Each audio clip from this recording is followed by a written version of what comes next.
حفاظت کریں گے اور اس کی حفاظت کے لیے خود ہر ایک کام انجام دینے کے لیے تیار ہو جائیں گے۔ اور اللہ نے انسانوں کو پیدا کیا ہے، کیا یہ عقل میں آنے والی بات ہے کہ جس اللہ نے انسانوں کو پیدا کیا ہوگا وہ ان انسانوں کی عام ہلاکت پسند کرتا ہوگا؟ نہیں، وہ ان انسانوں کا جو ہے مال و جان بغیر تحفظ کے اسی طرح لوگوں کے ہاتھوں میں دے کر کے کھلواڑ بننے دے گا؟ نہیں، ایسا ہرگز نہیں۔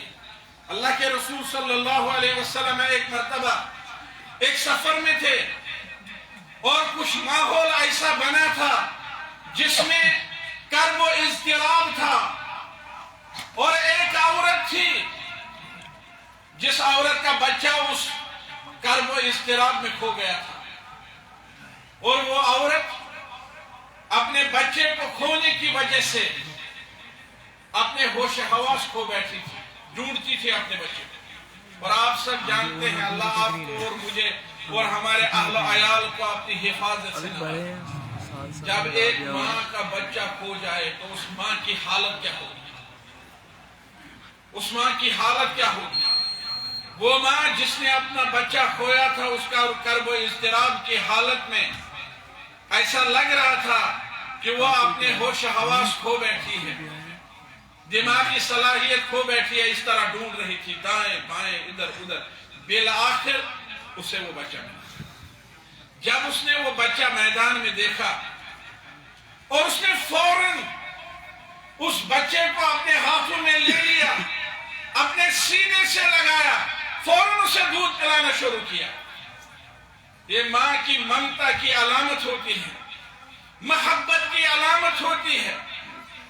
اور اس کے بعد اس بچے کو بوسے اور دوسری چیزیں جو محبت کی علامت ہوتی ہے وہ اس کے ساتھ شروع کی۔ اللہ کے رسول صلی اللہ علیہ وسلم نے اس منظر کو نہایت مناسب سمجھتے ہوئے اپنے صحابہ کی تربیت کی۔ فرمایا، اے میرے صحابہ کرام، کیا یہ ماں جس نے اس بچے کو کھویا تھا، پھر اب اسے بڑی مشکل سے ملا ہے، اب اتنی زیادہ محبت اس سے کر رہی ہے، کیا یہ ماں اس بچے کو جلتے ہوئے آگ میں پھینک دے گی؟ کیا ایسا ممکن ہے؟ جو ماں اپنے بچے کے لیے اتنی زیادہ تڑپ رہی تھی، اگر یہ ماں اس بچے کے لیے اتنی تڑپ رہی تھی، وہ محبت کی علامت تھی، کیا یہ ماں اس بچے کو اس طرح پھینک سکتی ہے آگ میں؟ تو صحابہ نے کہا، لا واللہ یا رسول اللہ وہی قادرہ، اے اللہ کے رسول صلی اللہ علیہ وسلم، اگر اس ماں کے بس میں ہو، اگر اس کی طاقت میں ہو تو تب ہرگز یہ اپنے بچے کو جلتے آگ میں نہیں پھینکے گی۔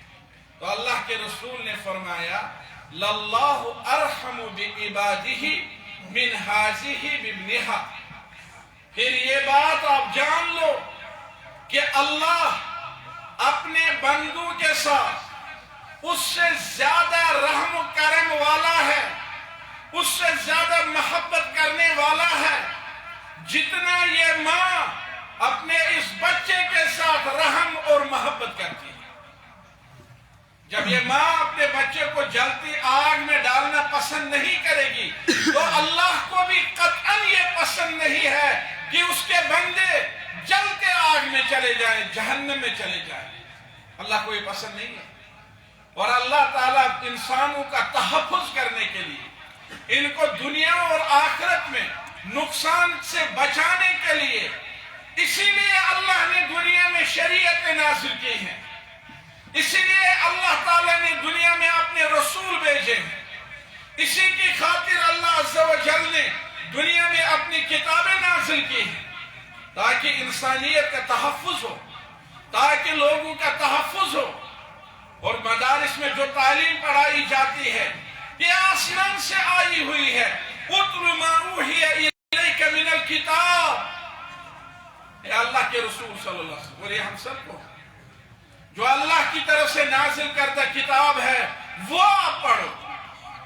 جب اللہ نے اس کا حکم دیا کہ جو اللہ کی طرف سے نازل کردہ کتاب ہے وہ آپ پڑھو، اس کے بعد اللہ نے حکم دیا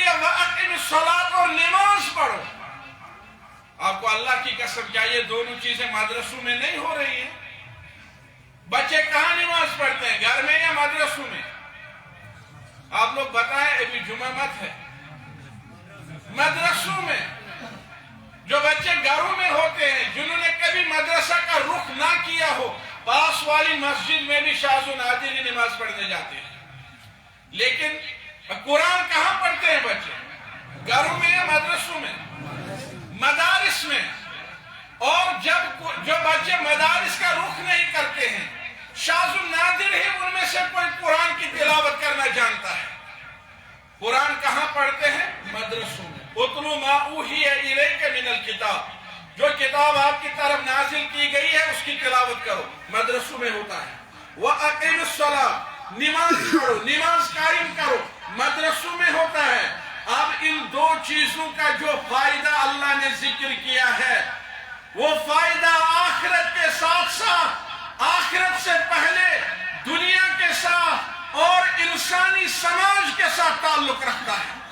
یہاں اللہ نے قرآن پڑھنے اور نماز پڑھنے کا تعلق کسی اور چیز کے ساتھ جوڑنے کی بجائے سماج کے ساتھ، سماجی زندگی کے ساتھ اور انسانی تحفظ کے ساتھ جوڑی۔ قرآن پڑھو، نماز پڑھو، دونوں مدرسے میں ہوتی ہیں دونوں چیزیں۔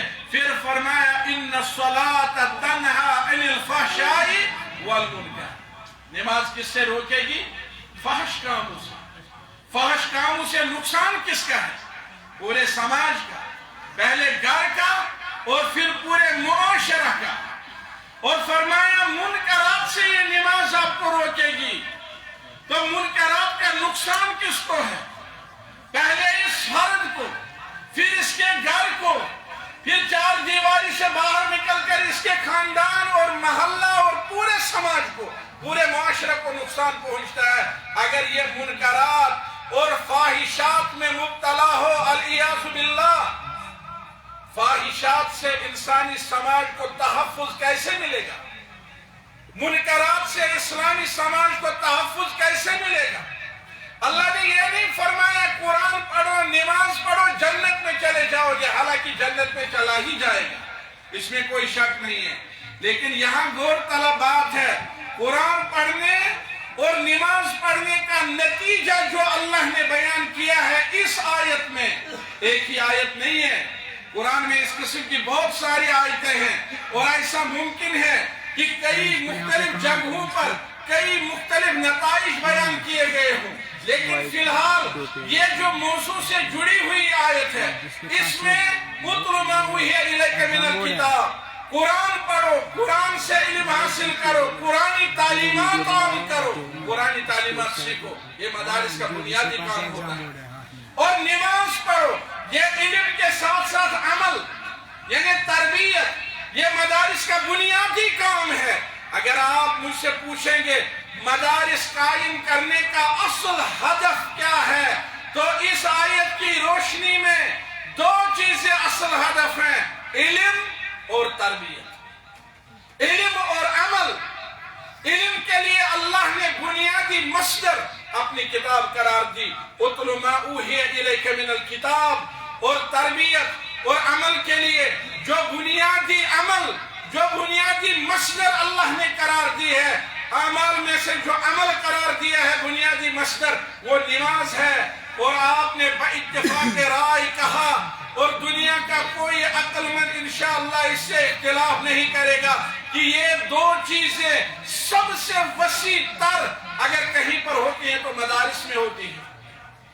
تو ان کا نتیجہ کیا بیان فرمایا، ان کا خلاصہ کیا ہے، کنکلوژن کیا ہے؟ ان الصلاۃ تنہی عن الفحشاء والمنکر، یہ اللہ کے بندے یہ چیزیں آپ کو فاحشات اور منکرات سے محفوظ رکھیں گی، فاحشات اور منکرات سے بچا لیں گی، اور یہ ہے تحفظ انسانیت۔ فاحشات سے اگر بچنا ہے، اور آپ دیکھیں انسانی سماج کیوں نہ کسی بھی حد تک فاحشات اور منکرات میں مبتلا ہوا ہو، کسی بھی دور میں، جب قرآن کی تعلیم آئی، اللہ کے رسول کی سنتوں کی تعلیم آئی، جب نماز پڑھائی گئی، جب مدارس کا کردار سامنے آیا، خواہشات اور منکرات کی تاریکیاں ختم ہو گئی اور ہدایت کی صبح کا آفتاب طلوع ہوا۔ یہ آپ مدارس کی تحقیق کریں، یہ آپ ان کی تاریخ پڑھیں، اور خواہشات اور منکرات میں سب سے بدتر فحش کام وہ اللہ کے ساتھ شریک ٹھہرا ہے، سب سے بدتر فحش کام، منکر کام، اور اس کے بعد بہت ہی بڑا اور سب سے بدتر منکر کام کسی بے گناہ انسان کی جان لینا، کسی انسان کا مال کھانا، کسی انسان پر ظلم کرنا، کسی عورت کی عزت اور آبرو لوٹنا، اور اسی طرح کسی سماج میں رہنے والے لوگوں میں ڈر اور خوف پیوستہ کرنا، وہاں خوف پھیلانا، ڈر پھیلانا، یہ منکرات میں سے ہے۔ اور ان چیزوں کا مداوع کیا ہے؟ قرآنی تعلیم، اسلامی تعلیم۔ اس لیے میں نے کہا تھا جو لوگ اسلام کو بدنام کرتے ہیں انہوں نے اسلام کو اس طرح پیش کیا ہوا ہے کہ جیسے یہ اسلام خونی تعلیم دے رہا ہے، حالانکہ ایسا نہیں ہے۔ تحقیقات سے ثابت ہے، اللہ کے رسول صلی اللہ علیہ وسلم کی پوری زندگی میں جتنے بھی غزوات کیے گئے ہیں ان سب میں اس کا 10واں حصہ بھی انسانی جانوں اور مال کو نقصان نہیں پہنچا جتنا تاریخ کے کسی ایک واقعہ میں، پہلے ورلڈ وار میں یا دوسرے ورلڈ وار میں ایک واقعہ میں نقصان پہنچا ہے۔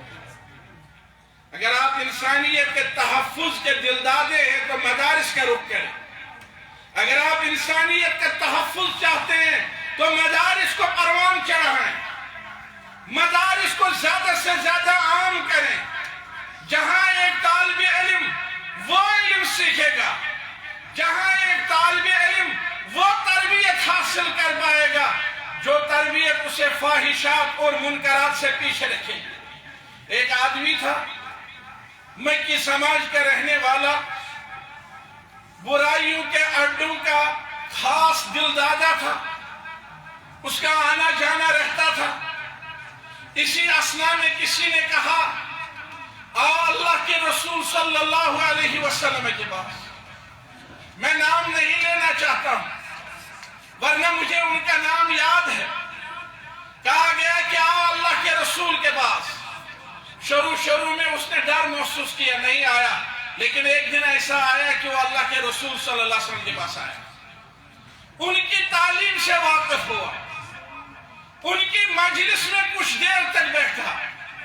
یہ مدرسہ نبوت تھا جو مکہ مکرمہ میں پوشیدہ طور پر لوگوں کی تربیت کرتا تھا، اور جب وہاں سے روانہ ہوا دل ایمان سے بھرا ہوا تھا، زبان پر کلمہ لا الہ الا اللہ ورد تھا، اپنے گھر کو جا رہا تھا تو کسی کوٹھی سے ایک عورت نے آواز دی، کہا اے فلاں، میں کب سے منتظر تھی کہ آپ یہاں سے گزریں گے، میں آپ کو بلاؤں گی کہ آپ آج ہمارے ہاں قیام کریں۔ تو اس نے اپنا سر نہیں اٹھایا۔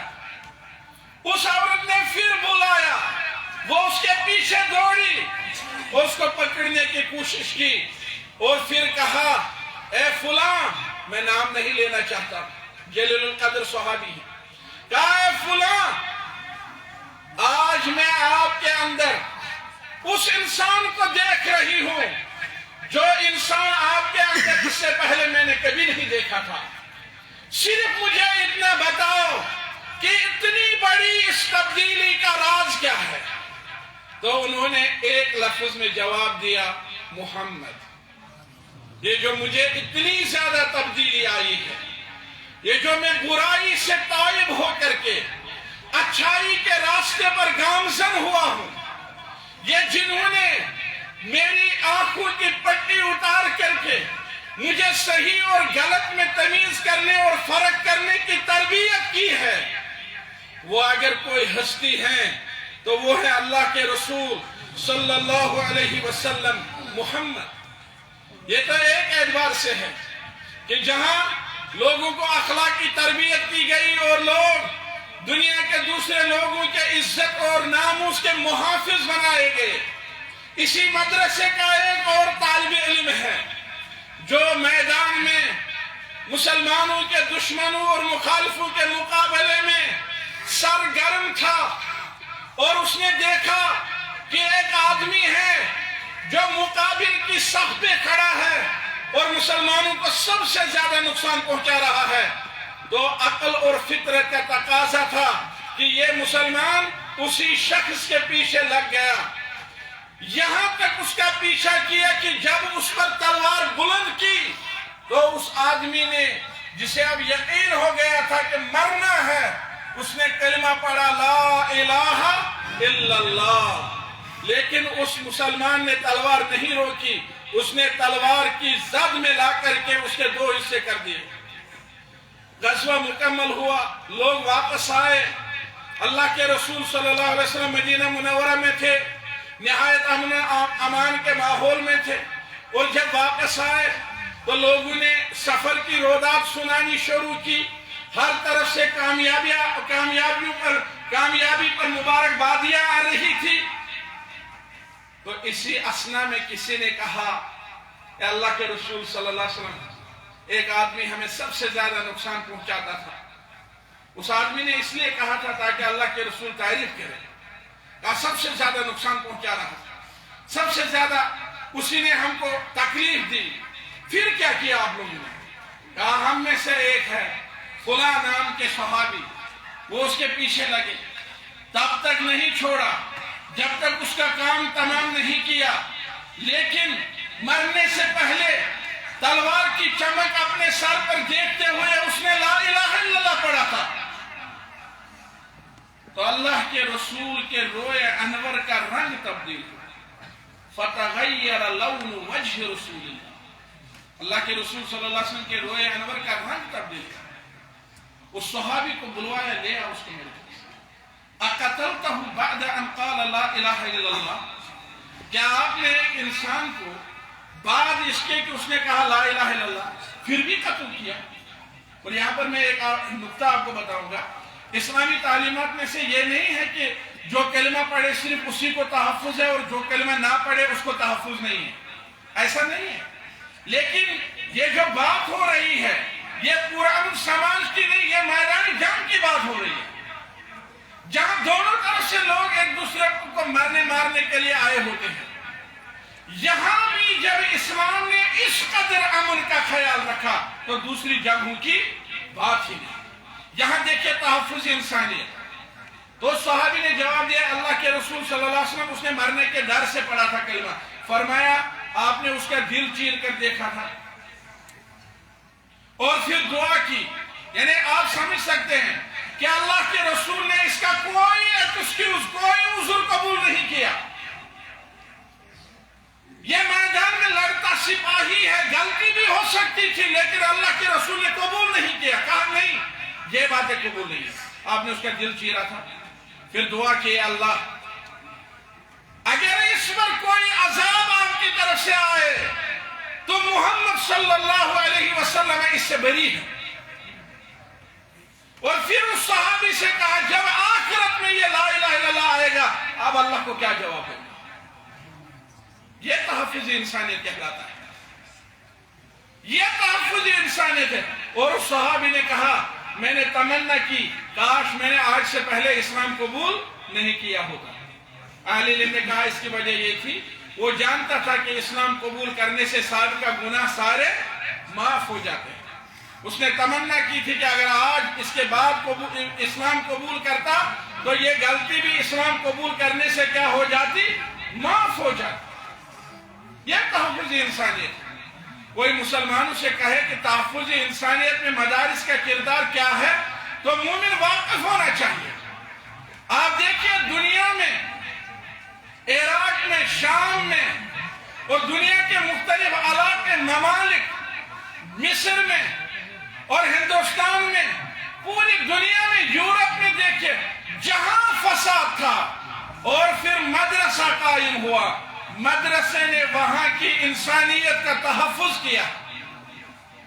مدارس سے وہ لوگ نکلے جنہیں حلال اور حرام کی پہچان تھی، جنہوں نے دوسروں کے مال کی حفاظت کی اور اسلامی تعلیمات کی وجہ سے کتنے وہ لوگ تھے جو رہزن تھے، لوگوں کا مال لوٹا کرتے تھے، اسلامی تعلیمات کی وجہ سے تائب ہو گئے اور اللہ کے نیک بندوں میں شمار ہو گئے.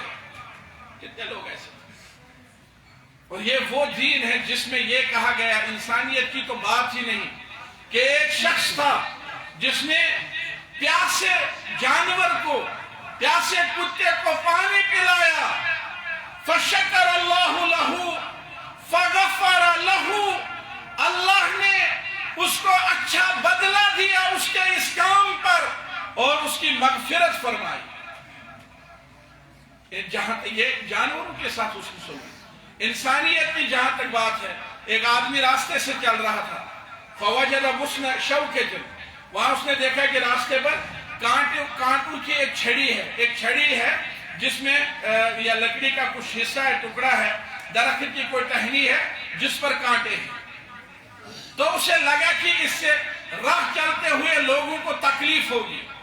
فَأَخَّرَهَا، اس نے وہ ٹہنی تھوڑی سی ہٹائی، اٹھا کر کے دور نہیں پھینکی، تھوڑی سی ہٹائی تاکہ راستے سے چلتے ہوئے لوگ اس کی اذیت اور تکلیف سے محفوظ رہیں. تو اللہ کے رسول نے فرمایا علیہ السلام، فَشَكَرَ اللَّهُ لَهُ سَعْيَهُ فَغَفَرَ لَهُ، اللہ کو اس کی یہ ادا پسند آئی، اللہ نے اس کو اچھا بدلہ عطا فرمایا، جنت عطا کی اس کے بدلے، کہ اس نے لوگوں کو، راہ چلتے لوگوں کو ایک کانٹے دار ٹہنی سے محفوظ رکھا. جن مدارس میں یہ حدیثیں پڑھائی جا رہی ہوں، جن مدارس میں یہ آیات پڑھائی جا رہی ہوں، جن مدارس میں اسلامی تعلیمات سے یہ اس قسم کی آگہی دی جا رہی ہو، کیا وہاں کے فارغین سے تحفظ انسانیت کے سوا کچھ اور توقع رکھی جا سکتی ہے؟ وہی کے فارغین سے، وہی کے تربیت یافتہ لوگوں سے تحفظ انسانیت کی من باب اولا اور بدرج اتم توقع کی جا سکتی ہے.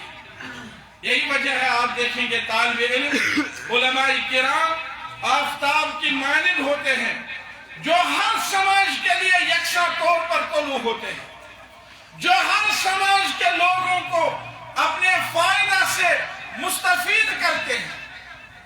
لہذا اسلامی تعلیمات کا جہاں تک تعلق ہے، مدارس کا جہاں تک تعلق ہے، تحفظ انسانیت کا درس مدارس میں دیا جاتا ہے. یہ جعفر تھے رضی اللہ تعالیٰ عنہ، جنہوں نے بادشاہ کے سامنے بات بیان کی اور کہا، ایھا الملک، اے بادشاہ، ہماری حالت یہ تھی کہ ہم اللہ کو چھوڑ کر کسی اور کی عبادت کرتے تھے. اے بادشاہ، ہم اللہ کو چھوڑ کر کسی اور کی عبادت کرتے تھے. کُنَّا قَوْمًا أَهْلَ جَاهِلِيَّةٍ، ہم جاہلیت میں تھے. نَعْبُدُ الْأَصْنَامَ، اللہ کو چھوڑ کر کسی اور کی عبادت کرتے تھے. وَنَأْكُلُ الْمَيْتَةَ، خود مردہ جانور کھاتے تھے، یعنی ناپاک. اللہ تعالی ہمیں محفوظ رکھے. وَنَأْتِ الْفَوَاحِشِ، ہم فحش کام کرتے تھے، فاحشات میں مبتلا تھے. وَنَقْطَعُ الْأَرْحَامَ، ہم رشتے کاٹتے تھے، دوستی کاٹتے تھے، لوگوں کے ساتھ تعلقات ختم کرنے کے در پہ تھے، صرف اپنا مفاد سوچتے تھے، صرف اپنا فائدہ دیکھتے تھے، لوگوں کے ساتھ جو تعلقات ہونے چاہیے تھے وہ کاٹتے تھے.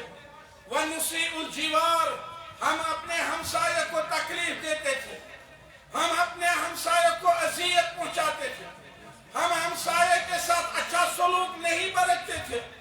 وَيَأْكُلُ الْقَوِيُّ مِنَّ الضَّعِيفِ، اور ہم میں سے ہر طاقتور کمزور کو کھا جاتا تھا، کمزور پر ظلم کرتا تھا. اور اسی دوران ہمارے اندر ایک پیغمبر آیا جس کے حسب و نسب سے ہم واقف ہیں، وہ ہم ہی میں سے ہے، اور انہوں نے ہمیں حکم دیا کہ ہم رشتے جوڑیں، ہم تعلقات جوڑے لوگوں کے ساتھ، ہم فاحشات سے اپنے آپ کو بچائیں. اور آپ نے یہ بھی سنا کہ فاحشات میں مبتلا آدمی اپنے لیے اور اپنے سماج کے لیے بلکہ پوری انسانیت کے لیے مضر اور نقصان دہ ہوتا ہے۔ اور کہا ہمیں حکم دیا وَنُحْسِنَ الْجِوَارَ کہ ہم اپنے ہمسایوں کے ساتھ اچھا سلوک کریں۔ انہوں نے ہمیں عدل اور انصاف کا حکم دیا، انہوں نے ہمیں سچ بولنا سکھایا اور جھوٹ سے پرہیز کرنا سکھایا، اس کی تعلیم دی۔ اور جب بادشاہ نے یہ باتیں سنی، حبشہ کا بادشاہ سیاہ فام، لیکن اللہ نے اس کا دل منور کیا تھا، تو جب اس نے ان تعلیمات کے بارے میں سنا تو انہوں نے جعفر اور اس کے ساتھیوں کو کہا میرے ملک میں جہاں چاہو گے امن سے رہو، اور ان کے خلاف بات کرنے والوں سے کہا آپ نے جو ہدایہ اور تحفے لائے ہیں یہ سمیٹ کر کے واپس لے جاؤ اور میرے ملک سے نکل جاؤ، ورنہ آپ ہی کو نقصان دیکھنا ہوگا۔ یہ عدل پسند بادشاہ اور انصاف پسند بادشاہ کی علامت ہے۔ جب اس نے حق بات سنی، جب اس نے تحفظ انسانیت کے علم برداروں کا خطاب سنا، جب تحفظ انسانیت کے علم برداروں کی نشانیاں دیکھی تو ان کا تعاون کیا، ان کے ساتھ اچھا سلوک کیا۔ اللہ تعالیٰ سے دعا ہے کہ وہ ہمیں تحفظ انسانیت کی زیادہ سے زیادہ توفیق سے نوازے۔ یہی ایک انصاف پسند حاکم کی علامت ہے کہ جو تحفظ انسانیت کے علم بردار ہوں ان کے ساتھ تعاون کیا جائے، اور خاص طور پر وہ مدارس جہاں سے تحفظ انسانیت کا پیغام نکلتا ہے ان مدارس کا تعاون کیا جائے۔ یہ مدارس جہاں بنیادی 5 ضروریات سکھائی جاتی ہیں، وقت کی تنگ دامنی کی وجہ سے میں اسی پر بحث کروں گا، جہاں 5 بنیادی ضروریات سمجھائی جاتی ہیں، ان میں سے ہے پہلی انسانی ضرورت اپنے مذہب کا تحفظ، دین اسلام کا تحفظ، اور اس کے بعد انسانی نفس کا تحفظ۔ دوسرے نمبر پر تحفظ انسانیت جو ہے، اسلام میں جتنی بھی چیزیں ہیں دوسرے نمبر پر ہے تحفظ انسانیت، پھر ہے عقل، نسل اور مال کا تحفظ۔ آپ دیکھیے مال کی بات جب ہم کرتے ہیں، اس وقت جو ہے دنیا کا ایک بہت بڑا حصہ سرمایہ دارانہ نظام کے پیچھے لگا ہوا ہے، اور بہت سارے انسان مادہ پرستی میں مبتلا ہیں، لیکن یہ دین اسلام ہے جو کہتا ہے تحفظ انسانیت مال کے تحفظ پر مقدم ہے۔ اور اگر آپ ارکان اسلام دیکھیں گے، چاہے کلمہ ہو، نماز ہو، روزہ ہو، حج ہو، زکوٰۃ ہو، کوئی بھی اسلامی رکن ہو ارکان میں سے، اس میں تحفظ انسانیت ہے۔ کلمہ میں تحفظ انسانیت کیسے ہے اس کی حدیث آپ نے سنی، نماز میں تحفظ انسانیت کیسے ہے آیت آپ نے سنی، زکوٰۃ میں دیکھیے خذ من اموالہم صدقہ تطہرہم وتزکیہم بہا، جب کوئی زکوٰۃ دے گا اپنے مال سے انسانیت کی وہ جو ہے مدد کرے گا، انسان کی وہ زکوٰۃ میں سکھایا گیا، محتاج کے لیے، غریب کے لیے اس میں مسلمان ہونا شرط قرار نہیں دیا گیا، بلکہ زکوٰۃ میں والمؤلفۃ قلوبہم کے تحت غیر مسلموں کو زکوٰۃ دینے کا بھی اللہ نے طریقہ سکھلایا ہے۔ تو یہ انسانیت کا تحفظ ہے۔ اگر انسانی سماج میں کوئی بیمار ہو جس کے علاج کے لیے رقم کثیر درکار ہو، اگر انسانی سماج میں کوئی انسان غریب ہو، محتاج ہو، یا وہ مسافر ہو، اس کے پاس پیسہ نہ ہو، اسلامی تعلیمات سکھاتی ہیں صرف آپ کو دیکھنا ہے کہ یہ انسان ہے، مذہب اور دوسری چیزیں یہ نہیں دیکھنی ہے۔ یہ واحد ایک دین ہے جو انسانیت کی بنیاد پر لوگوں کے ساتھ اچھائی کا جو ہے درس دیتا ہے۔ تو اللہ نے سمجھایا، اللہ نے سکھایا کہ ان کو زکوٰۃ دی جائے۔ یہ زکوٰۃ کا نظام اپنے دل سے بخل نکال کر کے انفاق فی سبیل اللہ کی محبت، جو خرچ کرو گے وہ آخرت میں ملے گا، اس چیز کا عقیدہ یہ ایک انسان کہاں سیکھتا ہے مدارس کے علاوہ؟ اگر یہ تعلیمات، یہ تربیت کہیں ہو رہی ہے تو وہ مدارس میں ہو رہی ہے۔ آپ روزہ کو دیکھیے، اللہ کے رسول صلی اللہ علیہ وسلم نے فرمایا کہ اگر آپ روزہ دار نہیں لڑنا، کسی کو برا نہیں کہنا، حتیٰ کہ اگر کوئی آپ کے ساتھ جنگ کرے، لڑے، آپ کو گالیاں دے، آپ کہیں کہ میں روزہ دار۔ وَإِنْ صَابَّهُ أَحَدٌ أَوْ شَتَمَهُ فَلْيَقُلْ إِنِّي امْرُؤٌ صَائِمٌ۔ اللہ کے رسول صلی اللہ علیہ وسلم فرمایا اگر کوئی اس روزہ دار کے ساتھ لڑے، جھگڑا کرے، برا کہے، گالیاں دے، یہ یہاں سے کہے کہ میں روزہ دار ہوں۔ اس کی طرف سے، روزہ دار کی طرف سے تحفظ انسانیت ہوگا۔ حج میں آپ دیکھیں، فَمَنْ فَرَضَ فِيهِنَّ الْحَجَّ فَلَا رَفَثَ وَلَا فُسُوقَ وَلَا جِدَالَ فِي الْحَجِّ وَتَزَوَّدُوا فَإِنَّ خَيْرَ الزَّادِ التَّقْوَىٰ۔ کیا وجہ ہے کہ حج میں لوگ ایک دوسرے پر مر مٹتے ہیں؟ لاکھوں اور ان کا مجموعہ ہے، 50 لاکھ ہیں، 40 لاکھ ہیں، 60 لاکھ ہیں، 1000 چوری کا واردات بھی ریکارڈ نہیں ہوتا، 1000 چوریاں بھی نہیں ہوتی۔ جہاں 50 لاکھ لوگ جمع ہیں، 1000 شکایتیں بھی ایسی نہیں ہیں کہ کسی نے کسی کو تھپڑ مارا ہے، 100 واردات بھی ایسا نہیں ہے کسی نے کسی کو قتل کیا، اور 1000 یا 100 نہیں، ایک واقعہ بھی ایسا نہیں ہے کہ کسی نے ان 50 لاکھ لوگوں میں کسی مرد نے کسی غیر محرم عورت کی عزت دی۔ کیا ایک مثال ہے کہیں؟ نہیں ہے۔